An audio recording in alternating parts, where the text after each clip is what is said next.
What's going on with the Kern River? Well, you're about to find out.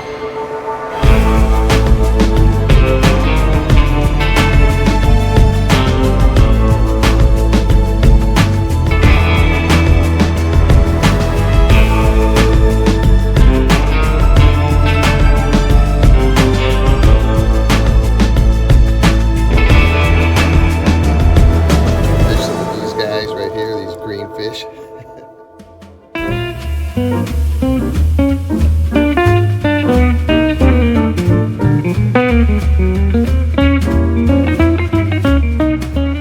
Hey you guys, welcome back to the Fishing Report.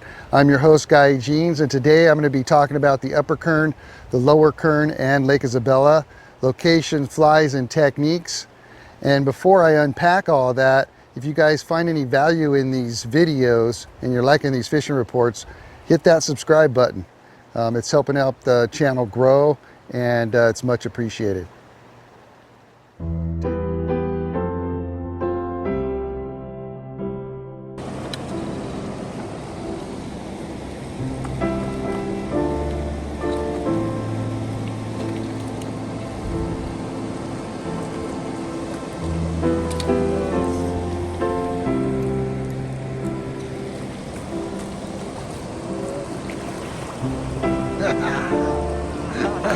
The Upper Kern. Okay, so the Upper Kern has come down, and right now as I speak, the river is about 250 CFS below KR3, which is about 3 miles above Kernville. So from KR3 down, it's flowing about 265 CFS, which is actually perfect. Up above that, you're going to run into about 90 to 100 CFS, and that's going to go for about 15 miles up to the Fairview Dam. And then above the Fairview Dam, you're going to run into that 265 again. So they're taking water out, and so there's a low water section in there, and you can have a good time fishing in all the sections. The water temperature has come down to 60, and it's amazing. The higher you go up the river, the lower the water temperature. So in town, in Kernville, you know, the water temperature could be 65, 62, 65, and then as you go up river, say like you go up above the bridge, water temperature is going to be 60. If you go up towards the forks of the Kern, water temperature is going to be 55. So, and you go up above that, it's going to be even colder. So there's different water temperatures throughout the whole 70 miles of the Upper Kern River. I had somebody ask me the other day, are there a lot of wild trout in the 20-mile section? And the 20-mile section is basically from the Johnsondale Bridge down to Kernville. And the answer is yes. We have tons of wild fish. In fact, the wild fish population is growing. It's the most I've seen in the river in a long time. And a lot of people don't think that, but the guides that work in the shop and I have been seeing a lot of wild fish or a lot of holdover fish as well. So, and the fish are big. We're getting a lot of wild fish throughout the whole 20-mile section. Of course, if you go above the Johnsondale Bridge and you go up 50 miles, all that is all wild. That's all managed as a wild trout fishery. There won't be any stocked fish up there. And so the whole system is full of wild fish. We have brown trout that are wild in the Upper Kern. They're not native, but they're wild. They were stocked in the river back in the 1970s. And then we have the native Kern River rainbows throughout the whole system. So that's kind of fun. Okay, so where to go? If I was you and I was fishing the Upper Kern, I would fish the 20-mile stretch for sure. It's all roadside, so you can pull over anywhere and have a good time. Hike down and go fishing. Or you can hike above the Johnsondale Bridge. That trail goes up 4 miles and you can explore that.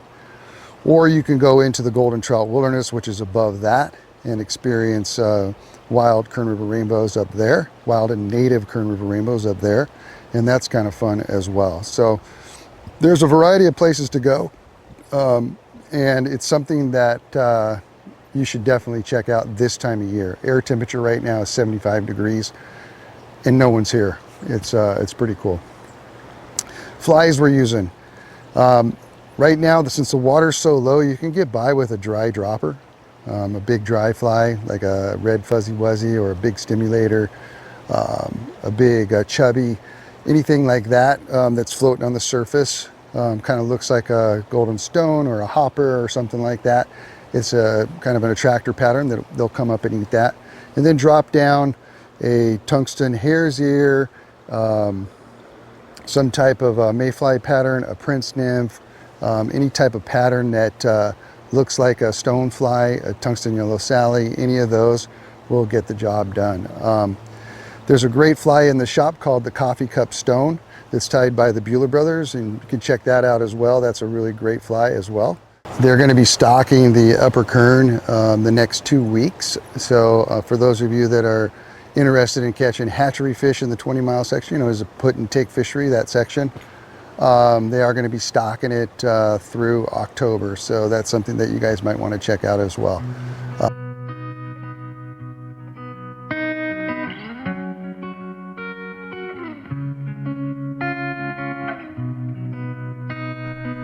All right, you guys, I'm here on the Lower Kern, and the Lower Kern is flowing about 300 CFS. I'm kind of turn around here so you guys can see what I'm looking at. And water temperature is 65 degrees. The bass fishing on the Lower Kern is pretty good. It's slowed down because they brought the water down, and water temperatures dropped as well. So the fishing on the Lower Kern got a little bit slow. Now it's kind of holding steady, and the fish are getting acclimated, and it's starting to fish good again. Flies that we're using, poppers on the surface late in the evening, early in the morning as we're floating. We're also using white game changers and olive and black game changers, and also clousers. The clousers, the color is black and yellow still, just like last week. So that's something you guys might want to check out. Definitely check out the Lower Kern. It's a great option to catch another species. Like I said, there's 4 different types of bass. We've got largemouth bass, spotted bass, meanmouth bass, and smallmouth bass in the Lower Kern, which is pretty darn cool. So something to check out, and I highly recommend it. If you guys want to do a float on the Lower Kern or just fish the banks, give us a call at the Kern River Fly Shop, and we'll take care of you guys.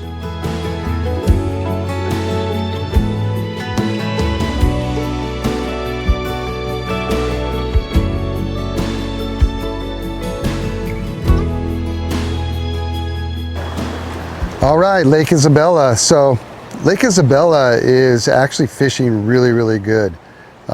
This area right here that I'm showing you guys from my drone, this is Rocky Point, and there's some good action that's been going on all along Rocky Point right here and around the corner.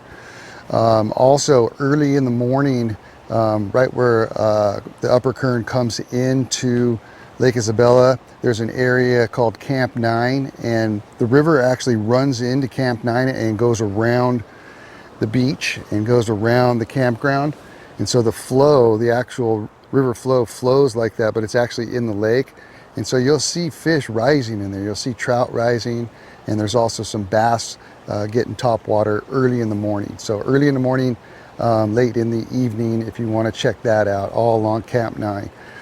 Something cool, if you guys have a flotation, like a float tube or something like that, you can go to Camp 9 and launch from there and go out to Rocky Point and fish the rocky ledges and that sort of thing. Fish aren't that deep. They're around 10 feet deep and above. So you can stick a bunch of bass with your fly rod. The conventional friends of mine are doing really well out there fishing on Lake Isabella. The lake has come way down. The lake is, I don't know, probably 100 feet down or more, but it's still got lots of water, more water than I've seen this time of year in a long time. So it's nice to see that the lake is relatively full. Carp fishing is still going off. You can go around Rocky Point, and there's some flats out there. If you continue around like you're going to the South Fork of the Kern, and you look out there called Lime Dyke, it's a little area called Lime Dyke. You can check that out and find some carp. Lots of bluegill, lots of crappie are being caught as well. So flies I would be using out there, I'd be using a size 6 clouser, olive and white would be a great fly to use. And put that underneath an indicator and hang that down in the trees and move it every once in a while. That's a really easy way to fish for crappie. You'll catch bass that way as well. If you want to fish for bass, I would use something a little bit bigger and use a sinking line, even a sinking tip or a sinking leader to get your flies down. I've been putting a little bit of split shot, 2 BB or 2 AB split shot up about a foot or a foot and a half above my fly, so the fly moves in the water when I'm stripping it, and that has been working really good as well. Hey, I want to give a shout out to St. Croix fly rods. They're helping make these videos possible, and if you guys haven't tried the new Evos, best rod on earth. I've had a lot of rods over the years, and the St. Croix Evos is the best rod I've ever owned. You guys got to check it out. Come by the shop, cast it, check it out. They also have one that's down in price called the St. Croix Connect. Beautiful rod as well. Definitely we have those in the shop. Check those out too. St. Croix is making a big comeback on the west, and I'm helping support that. So if you guys want to check out some really good rods, check out the St. Croix fly rods. Oh yeah, hey, I want to thank you guys for watching. Thanks for subscribing. The channel is growing. I'm having a blast doing these videos for you guys. It's a learning experience for me. I'm trying to make the videos better each time I do them, so I'm having fun. Thanks for watching. Again, if you guys haven't subscribed, hit that subscribe button and that notifications bell. I'll let you guys know the next time I do a video. In the meantime, take care and happy fishing.